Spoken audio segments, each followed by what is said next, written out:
dust, it has ransomed me. His grace runs deep.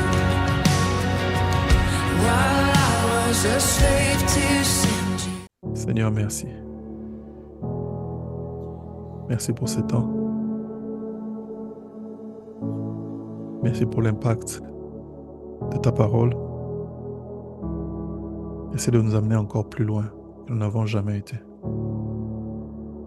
Nous sommes vraiment reconnaissants pour tout ce que tu fais. Est-ce qu'on peut dire ensemble merci Seigneur Jésus? Merci Seigneur Jésus.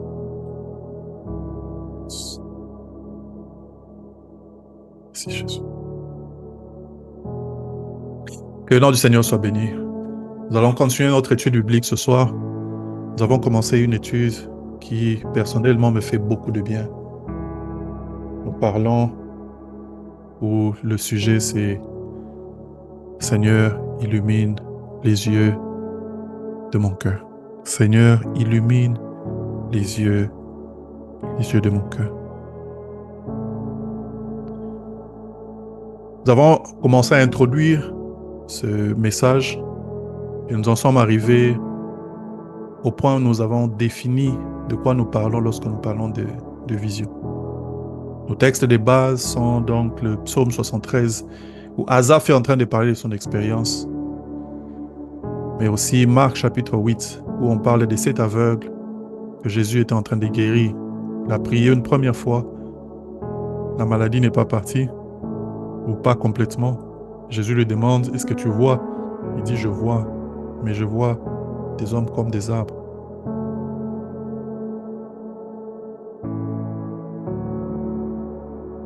Nous avons aussi donné ce texte de Psaume chapitre 119, verset 8-18. La Bible dit, ouvre mes yeux afin que je contemple les merveilles de ta loi.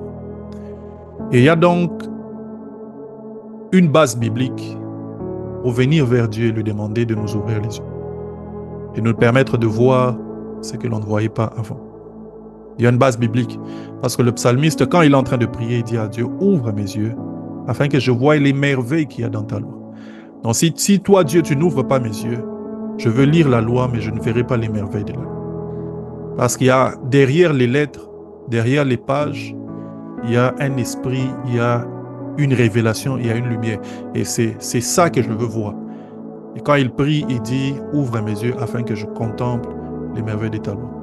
Paul semble faire écho à la même réalité lorsqu'il parle dans Éphésiens chapitre 1, 18. Il dit que quand j'ai appris que vous étiez nés de nouveau, il dit, je ne cesse de rendre grâce à Dieu en faisant mention de vous dans mes prières, afin que le Dieu de notre Seigneur Jésus-Christ, le Père de gloire, vous donne un esprit de sagesse et de révélation. Il prie pour que Dieu leur donne un esprit de sagesse et un esprit de révélation.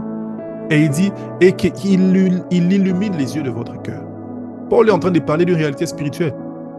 Paul était donc au courant, n'est-ce pas, de cette réalité spirituelle que, au-delà des yeux physiques que nous avons aussi des yeux spirituels. Il est possible que tu sois bien portant, ayant toute ta vue physiquement, mais que tu n'aies pas la vue spirituelle.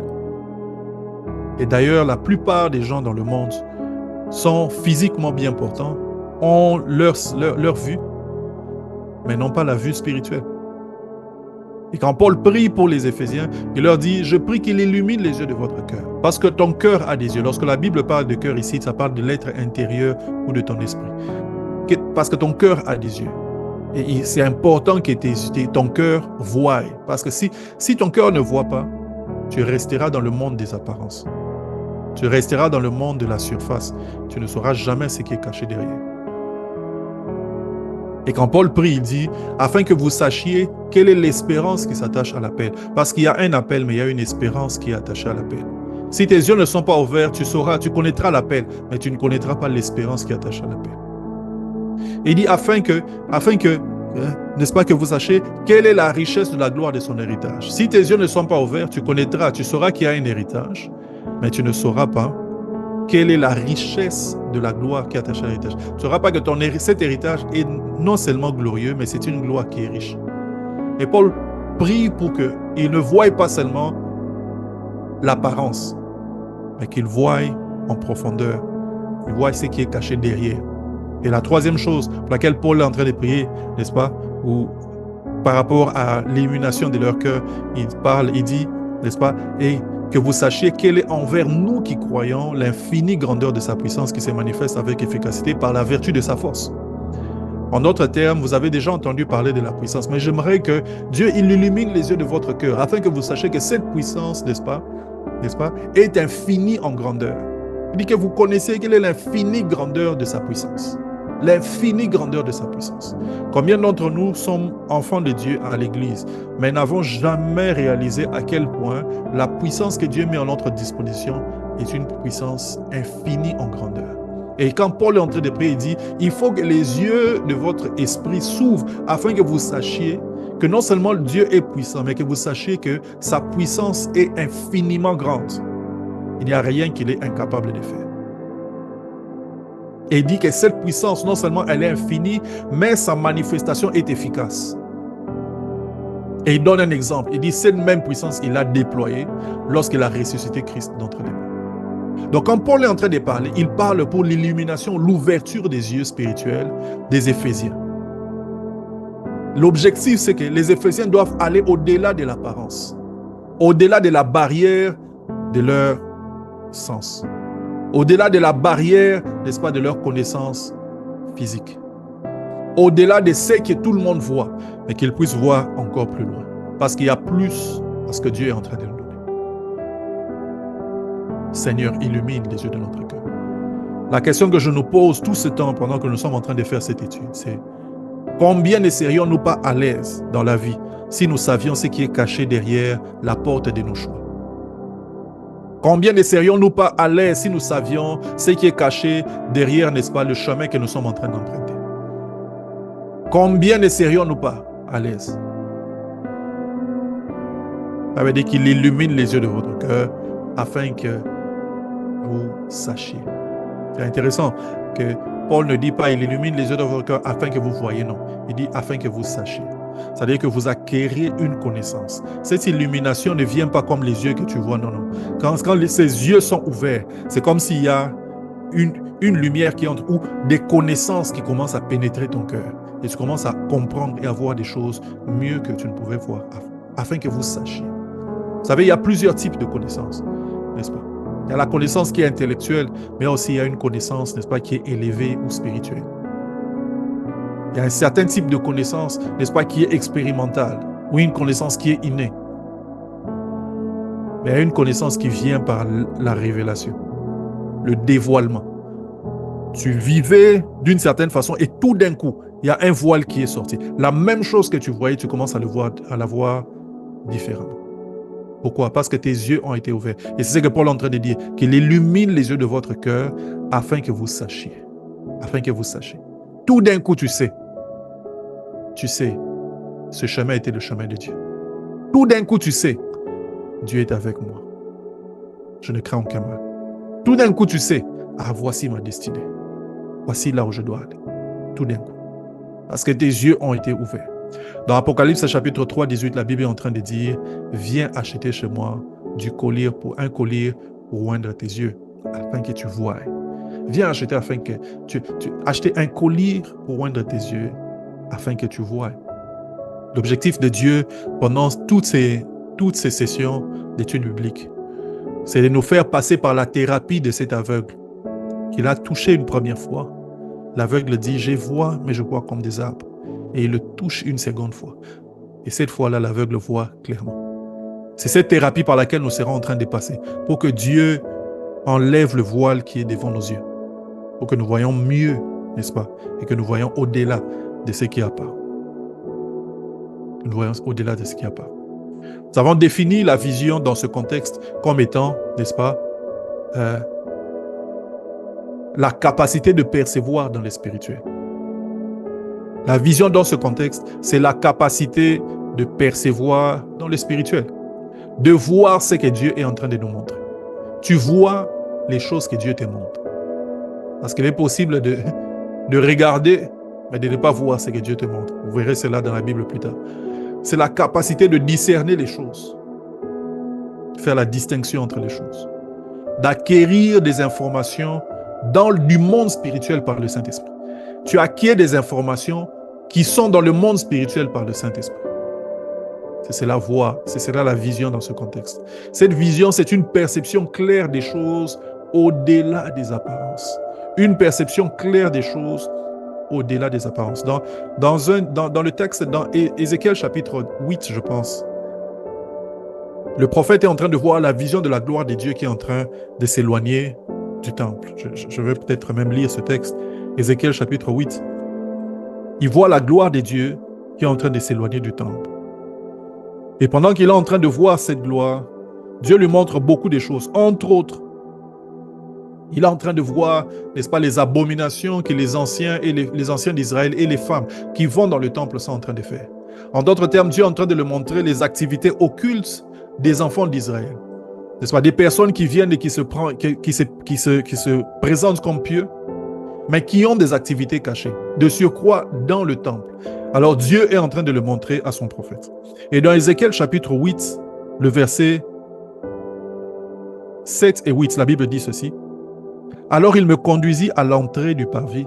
Je regardais et voici, il y avait un trou dans le mur. Il dit, je regardais et voici, il y avait un trou dans le mur, et il me dit, Fils de l'homme, perce la muraille.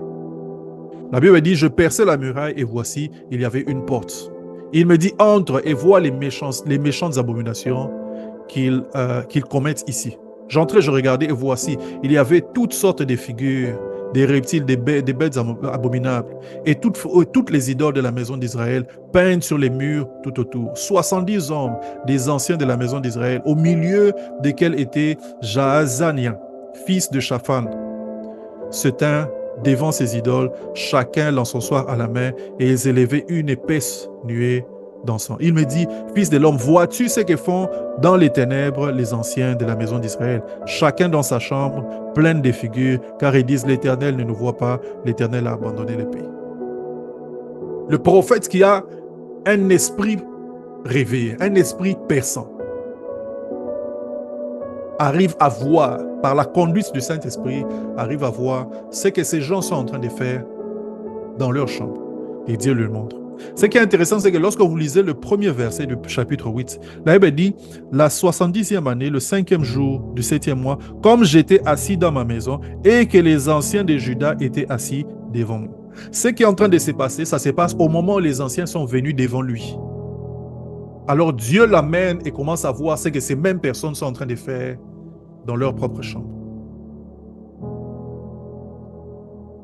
Il est possible que Dieu ouvre les yeux de quelqu'un afin que la personne puisse percer la muraille.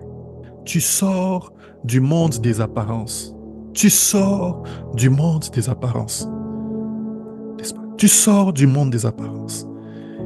Tout le monde peut t'impressionner par l'apparence. Tout le monde peut venir et se présenter d'une certaine façon. Pour des intérêts multiples, pour des intérêts quelconques, les gens peuvent venir et te présenter leur meilleure apparence. Mais un homme spirituel est capable de se tenir devant la personne avec la meilleure apparence possible et dire, cette personne est fausse. Parce que tu vois au-delà des apparences. Un homme spirituel peut voir la meilleure opportunité qui soit et se dire, ça c'est le diable qui est en train de venir devant. Un homme spirituel peut se tenir devant des difficultés les plus accablantes et dire, c'est Dieu qui est en train de me faire passer par là. Parce qu'un homme spirituel peut voir au-delà des apparences. Au-delà des apparences. C'est quelqu'un qui a appris à percer la muraille. Il ne regarde pas la muraille seulement, il perce la muraille, il voit ce qui est caché derrière. Plaise à Dieu que nous soyons tous ici des personnes qui perçons la muraille sur le chemin de nos vies, sur les décisions à prendre, sur les pas que nous devons enjamber, n'est-ce pas, que nous puissions percer la muraille. Il y a deux choses que j'aimerais noter, n'est-ce pas, lorsqu'il s'agit de ces sujets. La première chose que j'aimerais que l'on note, c'est que il y a des choses que tout le monde voit et il y a des choses que tout le monde ne voit pas. Il y a des choses qui sont accessibles aux yeux de tous. Si la chose est devant toi, tout le monde, tu peux facilement dire c'est telle ou telle autre chose. La chose a telle ou telle autre caractéristique. La personne est comme ceci ou comme cela. Mais il y a des éléments, il y a des choses que tout le monde ne voit pas. Il y a des choses qui appartiennent aux gens qui ont appris à percer la muraille. Des gens qui ont les yeux illuminés, des gens qui ont les yeux ouverts, comme Paul est en train de dire, qu'il illumine les yeux de votre cœur afin que vous sachiez. Il y a des choses qui appartiennent aux gens qui ont le cœur ou l'esprit illuminé par le Saint-Esprit. Tout le monde ne voit pas les mêmes choses. Et Hébreux chapitre 5, 14 dit, mais la nourriture solide est pour les hommes faits, pour ceux qui ont les jugements exercés. On parle ici pas de la nourriture physique, on parle des choses spirituelles. La nourriture solide est pour les hommes faits. Donc il y a des choses qui sont pour les hommes faits, il y a des choses qui ne sont pas pour les hommes, qui sont pour les gens qui ne sont pas encore faits, qui ne sont pas encore matures. Il dit pour ceux qui ont les jugements exercés par l'usage à discerner ce qui est bien et mal. Il y a des choses qui sont accessibles à tout le monde. Il y a des choses qui ne sont pas accessibles à tout le monde. Romains 12, verset 2, la Bible dit, ne vous conformez pas au siècle présent, soyez transformés par le renouvellement de votre intelligence afin que vous discerniez quelle est la volonté de Dieu. On comprend ici que le discernement est l'apanage des personnes qui ont été transformées. Parce que il y a des choses qui sont accessibles à tout le monde. Il y a des choses qui sont accessibles seulement par ceux qui sont passés par le processus de la transformation. Ceux qui ont reçu la lumière de la parole de Dieu, ceux qui ont été enseignés, en qui Dieu a fait une transformation. Alors ces gens peuvent discerner. 2 Corinthiens 4, 4 est en train de dire, si notre évangile est encore voilé, il est voilé pour ceux qui périssent. Pour les incrédules dont les dieux de ce siècle a voilé leur intelligence. Il y a des gens dont l'intelligence est voilée. Ils peuvent faire tout un effort pour comprendre certaines choses, ils ne les comprennent pas. Pourquoi? Parce que l'esprit n'est pas encore éclairé. Les yeux ne sont pas encore ouverts. Certaines choses deviennent encore difficiles. Difficiles à comprendre.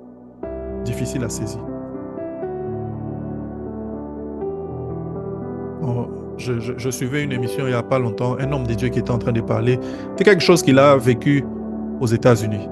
Il y a cet homme de Dieu, un grand homme de Dieu au Nigeria, grande église, grand ministère, mais qui dans l'église... Non, je vais garder cet exemple pour une autre fois. Éphésiens chapitre 4, versets 17 et 18. La Bible dit, voici ce que je dis et ce que je déclare dans le Seigneur. C'est que vous ne devez plus marcher comme les païens qui marchent selon la vanité de leurs pensées. Ils ont l'intelligence obscurcie.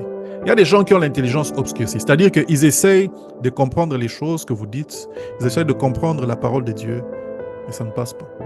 Pourquoi? Le problème, ce n'est pas la parole que tu es en train de prêcher, le problème, c'est l'intelligence qui n'arrive pas à saisir. Voilà pourquoi la nouvelle naissance est un miracle.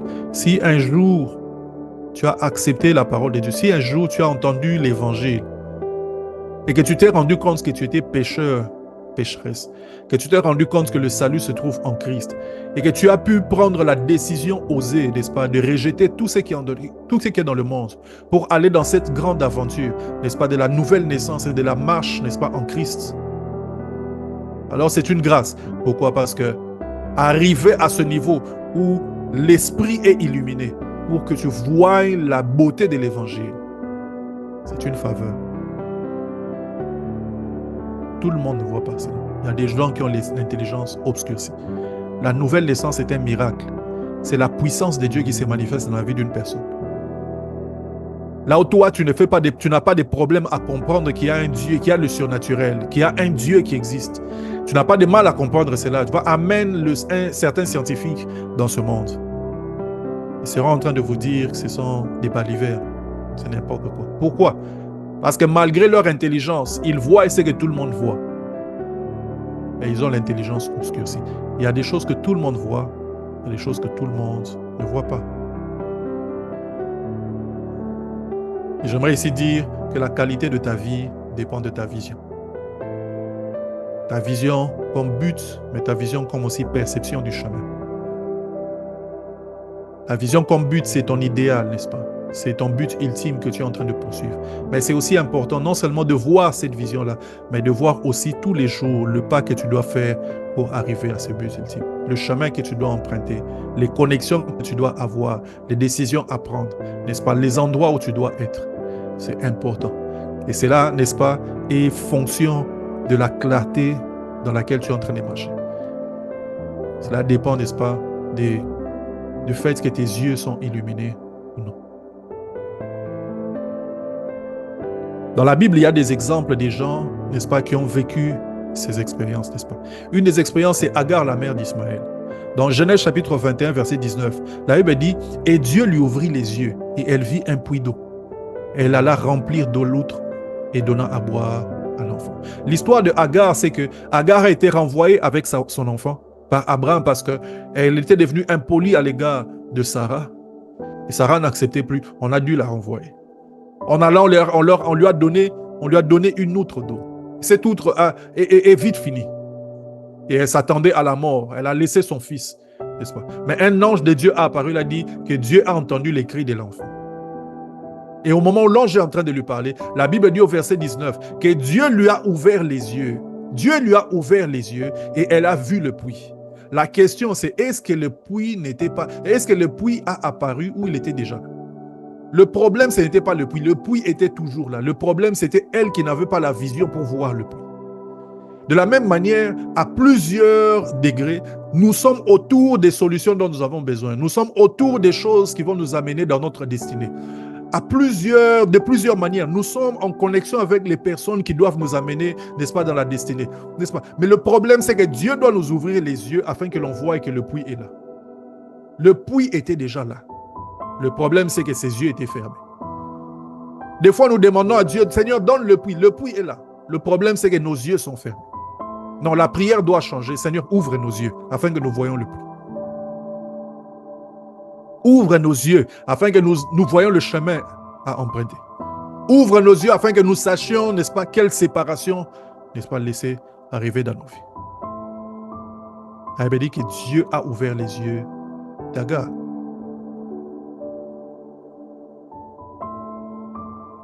Dieu a ouvert les yeux d'Agar. Lorsque Paul se retrouve en train de prêcher dans Actes chapitre 16, à partir du verset 16, la Bible est en train de dire, n'est-ce pas, que pendant qu'ils étaient là, en train de prêcher, Paul vit que l'homme avait la foi pour être guéri. Paul voit que l'homme avait la foi pour être guéri. Il voit, mais il voit avec quels yeux? La foi est-elle visible? La foi est-elle devenue quelque chose de palpable? Non, il y a des choses que tout le monde voit. Il y a des choses que tout le monde ne voit pas. Le jour où tu verras de la même manière, tu comprendras pourquoi les gens disent « Ah, j'ai vu ». Je vais dire quelque chose, n'est-ce pas, par extension. Des fois, on est étonné quand on voit des prophètes en train de parler ou de prophétiser sur certaines personnes en train de dire « Je vois telle chose, je vois telle chose qui est écrite ». On se dit « Il voit, mais il voit où? Il voit comment ?» Mais on s'étonne que les choses qu'ils sont en train de dire, des fois, sont vraies. Ce n'est pas avec les yeux physiques. Ce n'est pas de la même manière que tu vois avec les yeux. Mais les jours où tu expérimentes ce voir-là, tu comprendras pourquoi est-ce qu'on dit « je vois ». C'est avec les yeux de l'esprit. C'était la première chose. Il y a des choses que tout le monde voit, il y a des choses que tout le monde ne voit pas. La deuxième chose, c'est qu'il est possible de voir et de mal voir. Il est aussi possible de voir autre chose que Dieu est en train de te montrer. Il est possible que tu vois, mais que tu vois mal, que tu vois autre chose que Dieu est en train de te montrer. Tu vois, en tout cas j'étais en prière, j'ai vu telle chose, mais tu as mal vu. Tu viens de 3 jours de jeûne et prière. Et tu commences à aller, non, j'ai la conviction. Mais tu vois autre chose que Dieu est en train de te montrer. C'est possible de voir et de mal voir. C'est possible de voir, mais de voir autre chose que ce que Dieu est en train de te montrer. Jérémie chapitre 1, verset 1 à 12. Vous pouvez lire ça à la maison. C'est l'appel de Jérémie. Mais quand on arrive au verset 11, la Bible est en train de dire, la parole de l'Éternel me fut adressée en ces mots. Que vois-tu, Jérémie? Que vois-tu? Je répondis, je vois une branche d'amandier.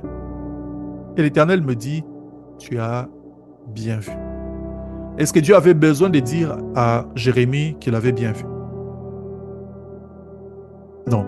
C'est comme si Dieu était en train de tester la vision, la qualité de la vision de Jérémie. Souvenez-vous de cet homme de Marc chapitre 8. Jésus lui impose la main. Il voit, mais il dit, je vois, mais je vois des hommes comme des arbres. C'est possible de voir et de mal voir. Quand tu vois mal, tu risques de voir des hommes comme des arbres. Tu risques de voir, n'est-ce pas, un cours d'eau et tu penses que c'est un chemin. Tu risques de voir un problème et de penser que c'est une solution. Et tu risques de voir une solution et de penser que c'est un problème. Il est possible de voir et de mal voir. Possible de voir et de mal voir. Il y a quelques jours, j'ai encore vu la fidélité de Dieu dans un... En famille, on était en train de faire on essayait de faire une démarche avec une banque. On a contacté une première banque. Il y a un ami là-bas, même d'autres connaissances qui sont là. Et tout le processus a commencé à avancer. Mais pour une des raisons que l'on ne connaissait pas, les choses semblaient ne pas avancer comme on voulait. Ça avançait, à un moment, ça... Pour des raisons que l'on ne comprenait pas. Quand les résultats tombent, c'est des semaines et des mois après, longtemps en retard, n'est-ce pas? Après le moment où on s'attendait à ce qu'on devait avoir, n'est-ce pas, une réponse de leur part. Et leur réponse vient en disant déjà, on a réduit le montant et il y a telle condition, mais en plus, vous devez donner tel document. Et ce document-là, c'est encore compliqué à donner. Donc, des complications impossibles. Ce qui s'est passé, c'est que pendant que les choses étaient en train de se compliquer, d'une certaine façon, on s'est assis, on s'est dit, au lieu de compter seulement sur ces personnes-là, allons parler aussi avec cette autre institution. On a commencé à parler avec cette autre institution et tout d'un coup, les choses ont commencé à aller très vite avec cette institution. Et là où ces autres, n'est-ce pas, sont en train de vous faire attendre pour vous donner le montant moitié que ce que vous avez demandé avec des conditions impossibles, ceux que vous avez contactés après acceptent de vous donner tout le montant aux conditions auxquelles vous avez demandé. Quand j'ai entendu ça, j'ai dit à mes frères, c'est vrai, Romains 8, 28.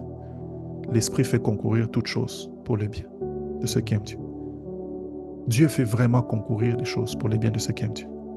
Que se serait-il passé si on avait accepté une autre offre avec toutes les mauvaises conditions? Cette autre banque, lorsqu'on est allé voir les contrats, alors que la deuxième banque avait déjà répondu, on va voir le contrat, on se rend compte en plus qu'ils ont ajouté d'autres conditions sur lesquelles nous n'avions pas parlé. Donc, ils voulaient nous surprendre et nous imposer des conditions impossibles. Je ne peux malheureusement pas donner des détails ici. Je peux tout simplement vous dire que Dieu fait concourir toutes choses pour les biens de ceux qui aiment Dieu. Si tu vois mal, tu risques d'appeler une solution. Tu risques d'appeler un problème.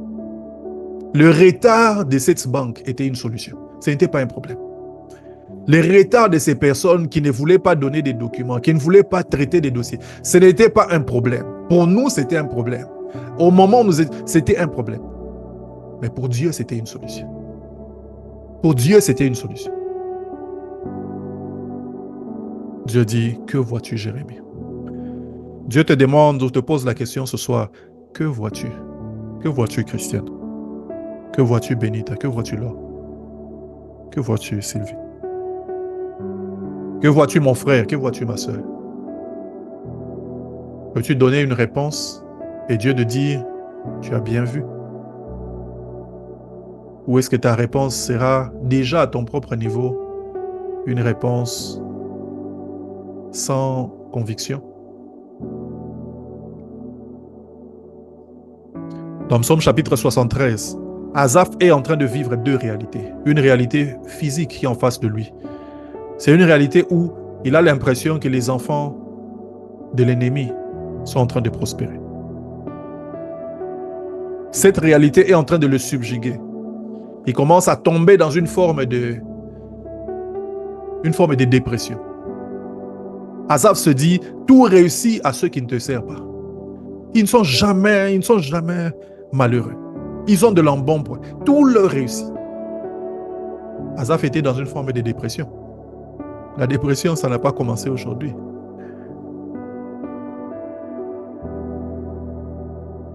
Mais cette réalité, c'était la réalité que sa chair était en train de lui montrer. Et c'était la réalité que Satan voulait qu'il voie. C'était cette réalité qu'il voulait qu'il voie pour qu'il rénie Dieu. Pour qu'il puisse désirer faire ce que d'autres personnes font. pour qu'il désire s'adonner à ce que d'autres personnes s'adonnent, pour qu'il rejette la vie de la sanctification en se disant « ça ne sert à rien ». D'ailleurs, Asaph lui-même est en train de dire « c'était donc en vain que je me suis sanctifié ». Mais lorsque vous lisez à partir d'un certain moment, je crois au verset 17 et plus bas, la Bible dit, Asaph dit « la difficulté fut grande à mes yeux jusqu'à ce que je suis entré dans le sanctuaire. Alors j'ai vu le sort final des méchants. » Donc tout ce temps, il y avait deux réalités. Mais il n'y avait qu'une seule réalité qui était apparente pour Asaph. C'était la réalité de l'apparence. C'était la réalité selon laquelle les païens étaient dans leur bon point. Tout ce qu'ils faisaient était en train de les réussir. Mais la deuxième réalité qui était tout aussi vraie, au moment où il était en train de voir la première, Asaph ne la voyait pas. Se pourrait-il que tu sois maintenant dans une situation où tu vois une seule face de la réalité? Se pourrait-il que tu sois dans une situation où ce qui impressionne tes yeux, ce qui t'impressionne, c'est une seule réalité, c'est une seule face de la réalité? Est-ce possible que tu sois encore en train de voir les choses que sur le point de vue de l'apparence? Nous avons besoin de l'expérience d'Asaph, l'expérience de ceux qui entrent dans le sanctuaire et qui voient la deuxième réalité. Nous avons besoin de l'expérience d'Asaph. Asaph est en train de dire, la difficulté fut grande à mes yeux jusqu'à ce que je fus entré dans le sanctuaire. Alors, je vis le sort final des méchants. Nous avons besoin de cette expérience. Tout chrétien a besoin de cette expérience où ses yeux s'ouvrent pour voir au-delà de l'apparence. Au-delà de l'apparence. Là où tout le monde réussit peut être un cimetière pour toi. Mais là où tout le monde échoue, ça peut aussi être les lieux de ta réussite. Ce qui échoue pour tout le monde n'échoue pas nécessairement pour toi. Nous avons besoin des yeux ouverts. Nous avons besoin des yeux ouverts. Vous savez, les gens qui ont marqué l'histoire, ce sont des personnes qui ont pu voir au-delà de ce que tout le monde était en train de voir. Parce que le monde sera toujours un monde, n'est-ce pas, un monde des moutons. Excusez-moi de le dire de cette façon. Le monde, ça sera toujours, n'est-ce pas, un troupeau de moutons. Les gens feront toujours ce que tout le monde fait. Toujours ce que tout le monde fait. Les gens se sentiront toujours à l'aise de répliquer ce que d'autres feront. En consultance, d'ailleurs, on dit, n'est-ce pas, qu'une des solutions les plus simples, c'est d'apprendre à ton client à mieux faire ce qu'il fait déjà ou ce que d'autres personnes sont en train de faire. Faire du benchmark. L'innovation, c'est le monde des gens qui peuvent risquer. Le monde des personnes qui voient les possibilités derrière les impossibilités. C'est le monde des personnes qui voient l'ouverture dans le mur. C'est le monde des personnes dont l'esprit est illuminé. Dont l'esprit est illuminé. On a besoin que Dieu illumine les yeux de notre cœur. Marcher sur un terrain, un sentier non battu. Ça, c'est le monde des personnes qui ont l'esprit illuminé. C'est facile d'aller là où tout le monde va. C'est facile de faire comme tout le monde fait. C'est facile de répliquer des choses. Mais faire des choses nouvellement. Par la direction divine. En sachant que c'est Dieu qui m'a envoyé là. Ça, c'est le monde des personnes qui ont les yeux ouverts. J'aime ce témoignage du bishop David Oyedepo. Il a commencé son ministère au nord du Nigeria, dans la ville de Kaduna. Le ministère avance, prospéré. Et un jour, Dieu lui dit, va à Lagos, parce que je veux que tu ailles élever un peuple pour moi là-bas. Il laisse l'église à Kaduna. Il va à Lagos. Il va commencer l'église. Le ministère avance, le ministère prospère. Il commence à exploser. Il se retrouve, il est à Lagos. Et Dieu l'inspire. Il lui dit d'aller bâtir une église en dehors de la ville. Aujourd'hui, là où se trouve l'église Chapelle des Vainqueurs au Nigeria, c'est pratiquement au milieu de la ville. Mais la réalité, c'est que c'est d'abord en dehors de Lagos. C'est même pas dans la région de Lagos, c'est dans une autre région, dans une autre province. Et à l'époque, c'était un grand... Comme lui-même il dit, c'était une grande savane et bouche. Mais lorsqu'il y va, lui-même, il est en train de dire, en arrivant là-bas et qu'il est en train de marcher, il a entendu clairement la voix de Dieu en lui qui lui dit, c'est ici l'endroit où tu dois venir. Ah, mon Dieu. Combien la vie ne serait-elle pas facile lorsque nos yeux sont éclairés, n'est-ce pas? Que tu te retrouves quelque part. Même lorsque les gens sont en train de te dire c'est une mauvaise décision. Tu sens Dieu te dire c'est ça que tu dois faire. Et tu ne doutes pas, tu sais que c'est ça que tu dois faire. Il dit c'est ici. C'est à cet endroit qu'il a bâti un des plus grands temples dans le monde. C'est le plus grand temple, je pense, n'est-ce pas? Ou un des plus grands en tout cas. Mais aussi un des plus grands auditoriums fermés. En 1999, déjà à l'époque. C'est à cet endroit qu'il a bâti 2 universités, plusieurs écoles, des maisons. Il a bâti toute une ville à cet endroit. Pourquoi? Parce qu'il a les yeux ouverts. Il y a une bénédiction à avoir les yeux ouverts. À voir au-delà de l'apparence. Et pourtant, là où il se retrouvait, l'église avait grandi. C'était au milieu des gens. C'est là où les gens se trouvaient. On lui disait, tu vas loin. Comment est-ce que des gens pourront te suivre là où tu te trouves? Lui-même, quand il en parle, il dit, j'avais dit de toute façon, ceux qui ne peuvent pas venir là où je suis, il y a beaucoup d'églises là-bas. Mais c'est là où Dieu m'a envoyé. Seigneur, illumine les yeux de mon cœur. Seigneur, illumine les yeux de mon cœur. Illumine les yeux de mon cœur. Que Dieu ouvre nos yeux pour que l'on voie. Que Dieu ouvre nos yeux pour que l'on voie le chemin qu'il trace devant nous. Qu'il ouvre nos yeux pour que l'on appelle, n'est-ce pas, AA, bébé. Qu'il ouvre nos yeux pour que quand on est en face d'un chien, on l'appelle chien. Et pas autre chose. Qu'il ouvre nos yeux pour qu'il n'ait pas de vie à tâtons. Qu'il ouvre nos yeux pour que l'on ne vive pas la vie des aveugles. Est-ce que vous savez qu'il y a des gens qui ont la vue physique, mais ce sont des aveugles dans le spirituel. Ils vivent dans la vie, mais en réalité, si tu les vois dans le monde spirituel, ce sont des personnes qui vivent à tâtons, comme des aveugles. Comme des aveugles. Que ce ne soit pas ton cas au nom de Jésus. Que ce ne soit pas mon cas dans le nom de Jésus. Que nous ne soyons pas des aveugles spirituels, des personnes qui tâtonnons dans le monde spirituel. Que ce ne soit pas notre cas. Dans Psaume chapitre 16, David est en train de dire, j'ai constamment l'Éternel devant mes yeux. J'ai constamment l'Éternel devant les yeux. David, avec quels yeux? Nous tous, on est là, on ne voit pas Dieu. Et toi, comment est-ce que tu peux dire, j'ai constamment l'Éternel devant tes yeux? C'est avec quels yeux? Non, David parlait de voir avec les yeux de l'esprit. L'aveugle dit, je vois des hommes comme des arbres. Je vois des hommes comme des arbres.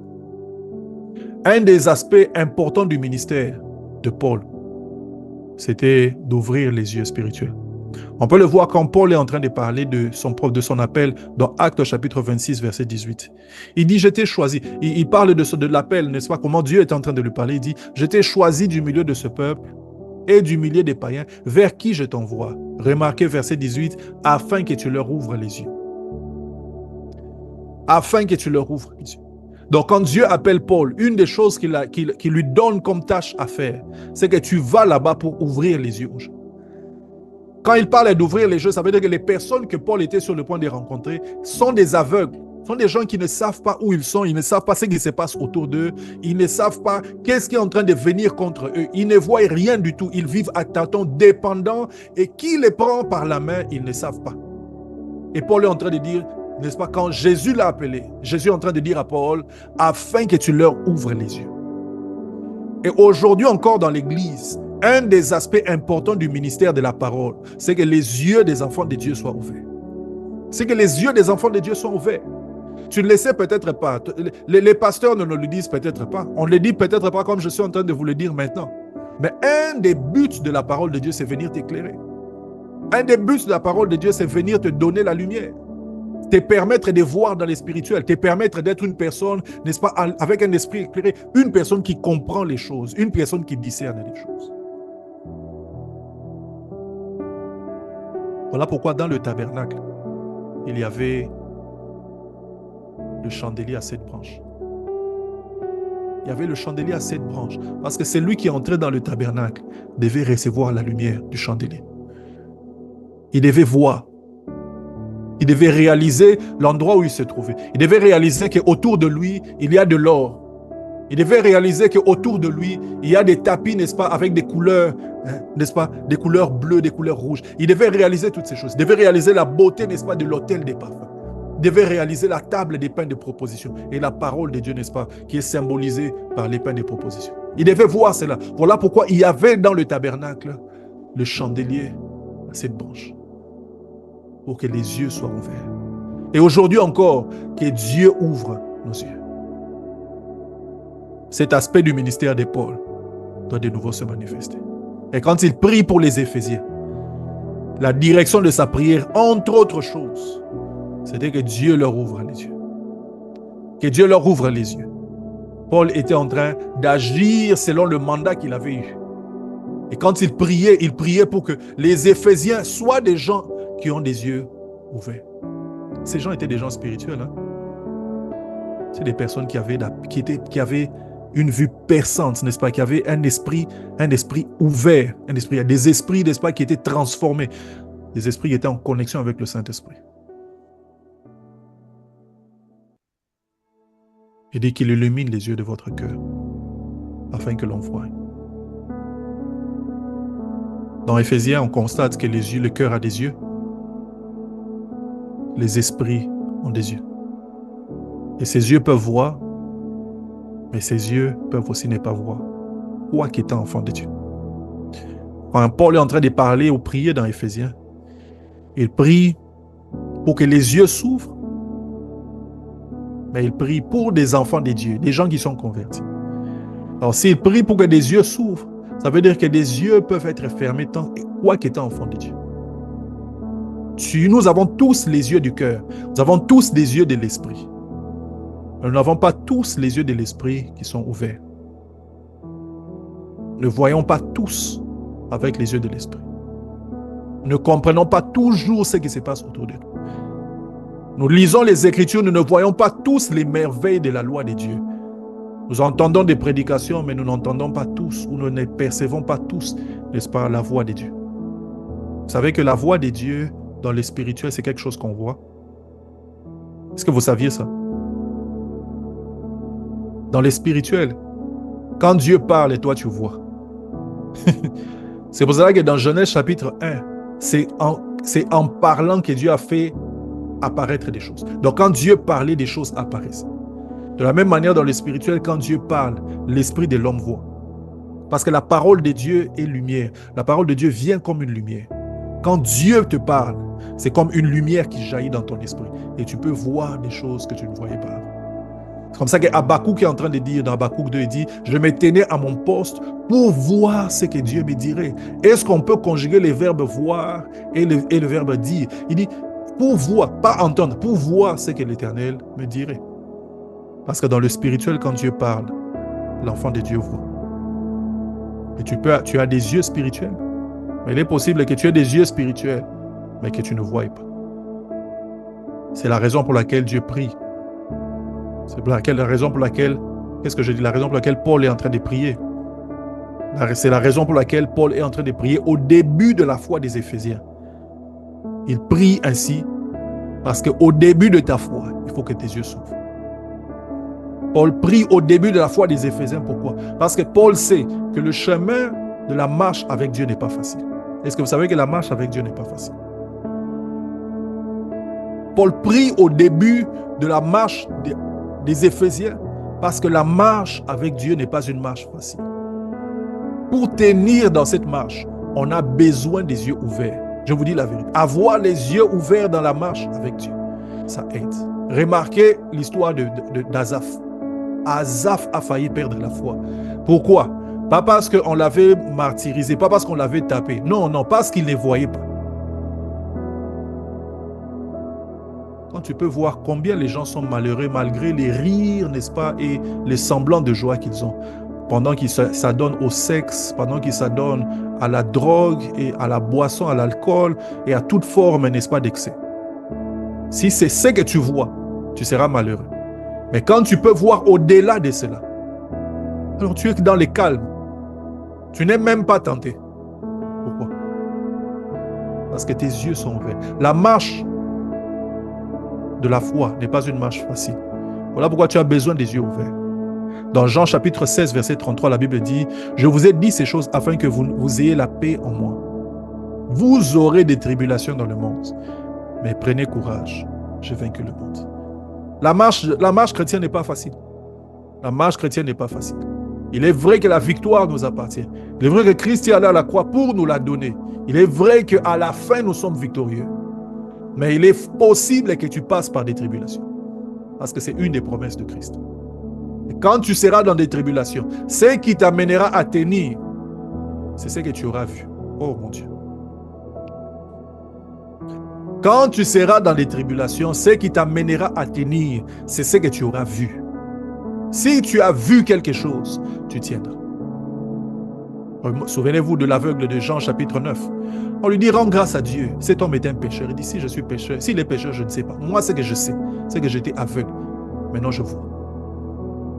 Même au milieu des tribulations, si tu as vu quelque chose, personne ne va te l'enlever. On parle de cet homme Galilée, n'est-ce pas, qui a été tué parce qu'il avait dit que la terre tourne autour du soleil. À l'époque, on disait que non, le soleil tourne autour de la terre. D'ailleurs, c'est écrit, soleil, arrête-toi, Josué, n'est-ce pas? Là, il dit non, mais la terre tourne autour du soleil. On a dit qu'on a tué cet homme. À la fin, pendant qu'on est en train d'étudier, mais pourtant, ça tourne, pourtant, il tourne autour du soleil. Cet homme n'a pas changé ses paroles. Pourquoi? Parce qu'il a vu quelque chose. Il avait des convictions qu'on ne pouvait pas lui enlever. Je sais en qui j'ai cru. Et je suis persuadé qu'il a le pouvoir, la capacité de garder mon dépôt. Je sais en qui j'ai cru. Quel type de savoir tu as? Lorsque tu as vu et tu as réellement vu, même la persécution ne t'amènera pas à bouger. Même la persécution. Quand les apôtres étaient persécutés dans Actes des apôtres, la Bible dit que on les a persécutés, on les a arrêtés. Et devant ces personnes, leurs persécuteurs, ils disent, jugez vous-même. Quand vous obéissez vous, on obéisse à Dieu. Même ces gens-là se sont rendus compte que ça ne sert à rien. Ces gens ne vont pas changer. Jugez vous-même. Ça, c'est ce qui arrive quand tu as vu. Quand tu as véritablement les yeux ouverts, que tu vois au-delà des apparences. Rien ne te bouge. Dans Malachie chapitre 10, verset 30 de la Bible, Marc, excusez-moi, dans 10, verset 30 de la Bible, dit, Jésus répondit, je vous le dis en vérité, il n'est personne qui ont quitté à cause de moi et à cause de la bonne nouvelle, sa maison et ses frères et ses sœurs, sa mère, son père, ses enfants et où c'était, ne reçoivent au centuple présentement dans ces siècles des maisons, des frères, des sœurs, des mères, des enfants et des terres. Et Jésus ajoute avec des persécutions. Et dans les siècles à venir, la vie éternelle. Pourquoi Jésus ajoute cela? Parce qu'il est important pour les enfants de Dieu de savoir que la marche chrétienne n'est pas une marche chrétienne, n'est pas toujours un chemin facile. Paul, qui sait que la marche n'est pas facile, est en train de prier pour eux à l'avant. Il faut que vous sachiez l'espérance qui est attachée à votre Père. Il faut que vous sachiez quelle est, n'est-ce pas, la richesse de la gloire de son héritage. Il faut que vous sachiez quelle est l'infinie grandeur de sa puissance se manifestant pour vous avec efficacité. Il faut que vous sachiez ces choses. Qu'il illumine les yeux de votre cœur maintenant pour que vous sachiez ces choses. Pourquoi? Parce que lorsque vous vous retrouverez devant la persécution, c'est ce que vous aurez vu qui va vous garder. C'est ce que vous aurez vu. Luc chapitre 23, verset 31, la Bible dit, si l'on fait ces choses au bois vert, si l'on fait ces choses au bois vert,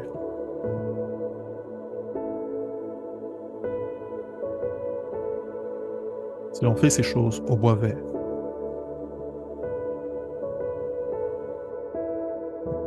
qu'arrivera-t-il au bois sec? Si l'on fait ces choses au bois vert, qu'arrivera-t-il au bois sec? Ne te trompe jamais. La vie chrétienne n'est pas un chemin facile. Un vrai enfant de Dieu entre en sachant que c'est comme ça. Ça ne sera pas facile. Il y aura des tentations, il y aura des difficultés. Tu te retrouveras dans des situations où tu seras obligé de prendre des décisions qui vont te faire mal, qui vont peut-être t'écouter, qui vont peut-être coûter à ta famille. Et tu prendras ces décisions. Pourquoi? Parce que tes yeux ont été ouverts et tu as vu derrière l'apparence. Tu as vu derrière l'apparence. Paul prie ainsi pour les Éphésiens. Deuxièmement, je dis premièrement, il prie pour les Éphésiens, pour que les yeux soient ouverts au début de leur foi, parce qu'il sait que le chemin n'est pas facile. Il prie ainsi aussi, parce qu'il sait que sans savoir ce qui se trouve derrière la tempête et les tribulations, nous nous arrêterons comme des aveugles. Si nous ne savons pas ce qui se trouve derrière les tempêtes et les tribulations, nous allons nous arrêter comme des aveugles. Nous arrêterons comme des aveugles. Jean 16, 33 est en train de dire « Je vous ai dit ces choses afin que vous ayez la paix en moi. Je vous ai dit ces choses afin que vous ayez la paix en moi. Vous aurez des tribulations dans le monde, mais prenez garde, j'ai vaincu le monde. Vous aurez des tribulations, mais ça ne s'arrête pas là. J'ai vaincu le monde. Si vous ne savez pas que Jésus a déjà vaincu le monde, quand les tribulations viendront, vous direz, ça ne vaut rien, ça ne vaut pas la peine de poursuivre avec cette vie chrétienne. Mais quand vous savez, j'ai vaincu, vous connaissez le j'ai vaincu le monde. Quand les tribulations arrivent, vous vous réjouissez, parce que vous savez, il nous avait promis cela. Mais il nous a aussi promis qu'il a vaincu le monde. Dans Romains 8, 36, c'est un texte qui me touche particulièrement. La Bible dit, verset 36 au verset 37, la Bible dit, c'est à cause de toi qu'on nous met à mort tous les jours, qu'on nous regarde comme des brebis destinées à la boucherie. Mais dans toutes ces choses, nous sommes plus que vainqueurs par celui qui nous a aimés. Nous sommes menés à mort comme des brebis destinées à la boucherie. Au même moment, nous savons que malgré cela, c'est nous qui sommes plus que vainqueurs. Pour arriver à un tel degré, n'est-ce pas, de déclaration, un tel degré de conviction, il faut avoir eu les yeux ouverts. Dans Daniel chapitre 11, 32, je crois, la Bible est en train de dire « Ceux du peuple qui connaîtront leur Dieu agiront avec fermeté. » Ceux du peuple qui connaîtront leur Dieu agiront avec fermeté. Quand tu connais Dieu, quand tu as vu, tu agis avec fermeté.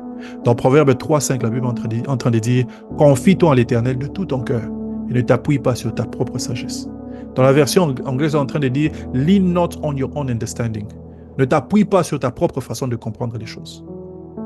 Ne t'appuie pas sur cela. Confie-toi et fais confiance en Dieu. Ne t'appuie pas sur ta propre façon de comprendre les choses. Parce que Dieu voit mieux les choses. Il comprend mieux que nous. 1 Corinthiens 2, 14 est en train de dire « L'homme charnel ne peut recevoir les choses spirituelles, car c'est spirituellement qu'on en juge. »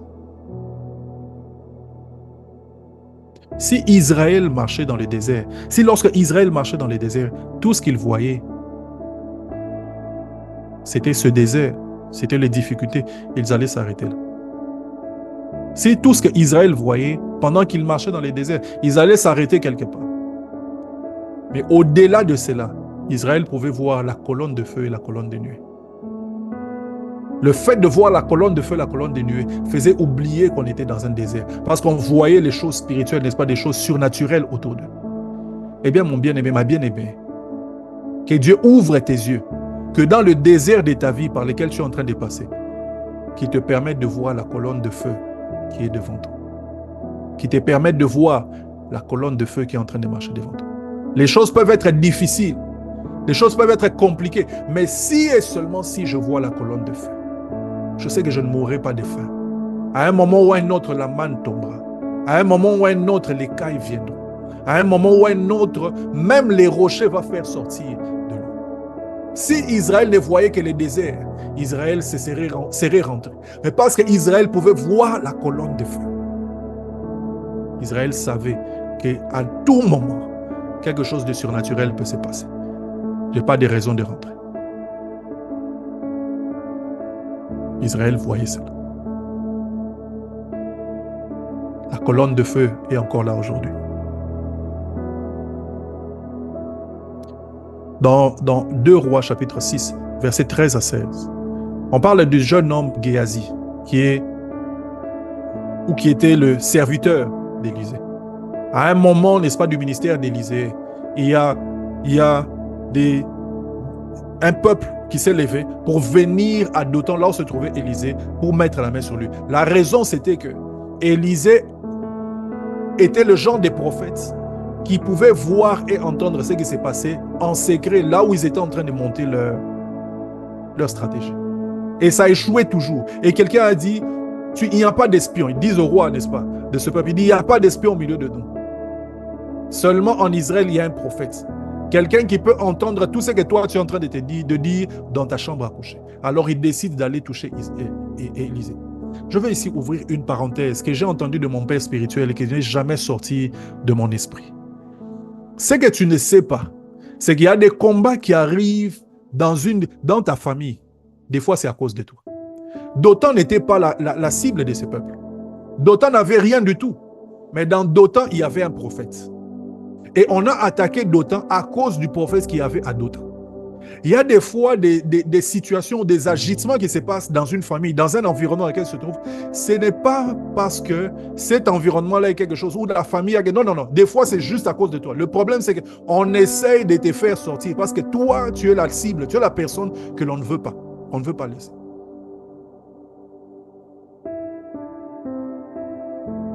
Il y a des villes qui sont la cible de l'ennemi à cause du prophète qui se trouve dans la ville. Et donc, ce peuple arrive. Quand ils arrivent, le fils du prophète, Géasi, est troublé. Il dit au prophète, voilà, il y a une grande armée qui est en train de venir. Le prophète va calmement. Pendant qu'il est en train d'aller calmement, il dit, ceux qui sont avec nous sont plus nombreux. Géasi ne comprend pas. Quand le prophète parle ainsi, Géasi n'arrive pas à comprendre. Il n'arrive pas à comprendre de quoi tu es en train de parler. Moi, je te dis d'une vraie armée. Je te parle d'une vraie armée qui est là. Toi, tu es en train de me dire que ceux qui sont avec nous, ce n'est pas le moment de commencer à nous parler par la foi, non. Il y a des choses, il y a un problème réel. Cherchons un chemin pour partir ou je ne sais pas moi quoi. Rendons-nous, je ne sais pas moi. Le prophète lui dit, ceux qui sont avec nous sont plus nombreux. Comme Géasi ne pouvait pas comprendre ces choses, le prophète fait une prière, il dit, Seigneur, ouvre-lui les yeux afin qu'il voie. Lorsque Dieu lui a ouvert les yeux, il voit une armée, n'est-ce pas, de chars autour du prophète. Une armée de chars. Cette armée, Géasi ne la voyait pas, mais cette armée était déjà là. Géasi ne pouvait pas voir, mais l'armée était déjà là. Lorsque le prophète arrive, toute cette armée, n'est-ce pas, est frappée de cécité.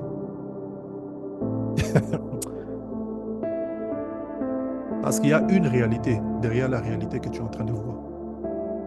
Il y a une réalité derrière cette réalité.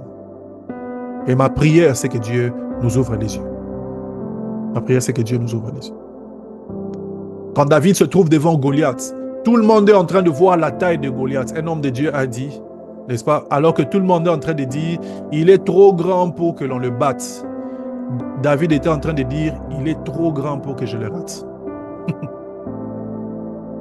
Les autres voyaient la taille de Goliath comme une difficulté. David voyait la taille de Goliath comme une opportunité. Que Dieu nous ouvre les yeux pour qu'on l'envoie au-delà des apparences. Au-delà des apparences. Au-delà des apparences.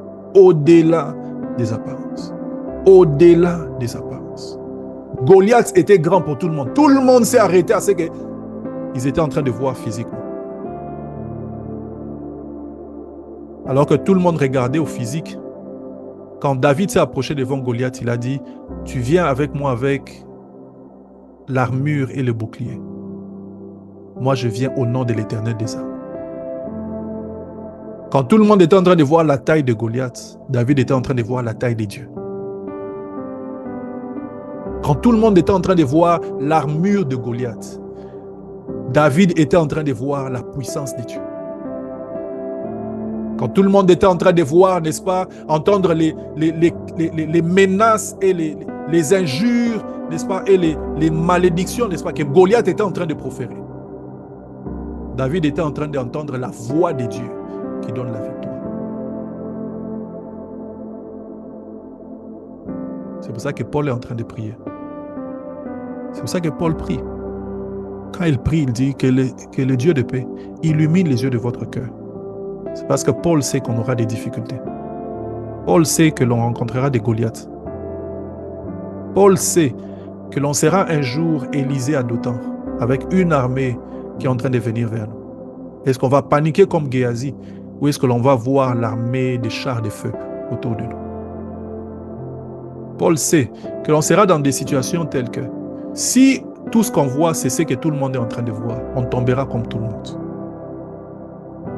Et si nos yeux sont ouverts, on entrera dans les domaines du surnaturel. On verra la main de Dieu et la puissance de Dieu commencer à se manifester. Il sait que c'est difficile. Il sait que l'on aura des difficultés. Il sait que l'on aura des obstacles. Mais il sait aussi qu'il y a les dieux qui fait concourir toutes choses pour le bien de ses enfants. On va prier le Seigneur.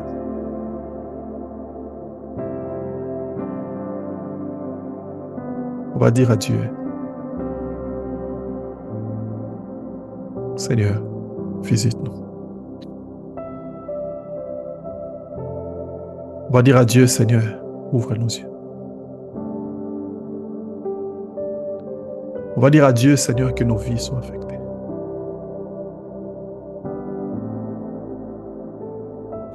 Élève la voix. 2 minutes, prions.